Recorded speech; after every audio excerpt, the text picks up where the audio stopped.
Bonjour. Il y a 5 mois, presque jour pour jour, ils étaient dans l'hypercachère, retranchés dans une chambre froide, tandis qu'Amedi Koulibaly les menaçait de mort. 4 otages racontent ce lundi dans Libération ces heures de peur et l'après, les traumatismes plus ou moins avoués. Une façon d'exorciser, mais aussi de dire encore leur colère à BFM TV qu'ils poursuivent en justice pour avoir révélé leur cachette en pleine prise d'otage. Sur ce même sujet, le Figaro nous donne aussi des nouvelles ce lundi des proches des personnes décédées dans ces attentats et des victimes blessées. Les indemnités n'ont toujours pas été versées, nous dit-on. Or, elles aident aussi à la reconstruction.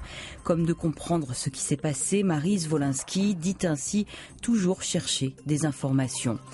Face à ce flot de paroles, le ballet politique semble parfois dérisoire, mais il continue. Au lendemain du congrès socialiste, le Figaro estime que le parti replonge dans les turbulences, avec Arnaud Montebourg qui critique férocement dans le JDD, et Manuel Valls qui réplique aussi sèchement.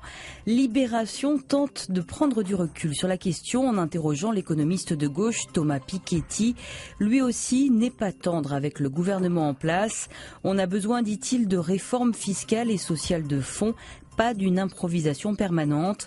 Hollande n'a pas de politique, dit-il. Il met aussi en cause l'Europe qui, en instaurant une compétition généralisée entre les pays, sans contrepartie sociale ou fiscale, a exacerbé à la fois les extrêmes et les tendances inégalitaires. Le Parisien aujourd'hui en France relaie ce lundi un cri d'alerte, celui de Claude Évin, car sa loi restreignant la publicité pour l'alcool est malmenée par un amendement. Pour l'ancien ministre, c'est grave car l'alcool continue à tuer massivement. C'est la 2e cause de mortalité en France, 50 000 décès par an. L'équipe est donc priée de déboucher un breuvage sans alcool pour célébrer comme il se doit le vainqueur de Roland-Garros, Stan Wawrinka. Le Monde et Stan s'enthousiasment le quotidien sportif. C'était une finale superbe qui a déjoué les pronostics.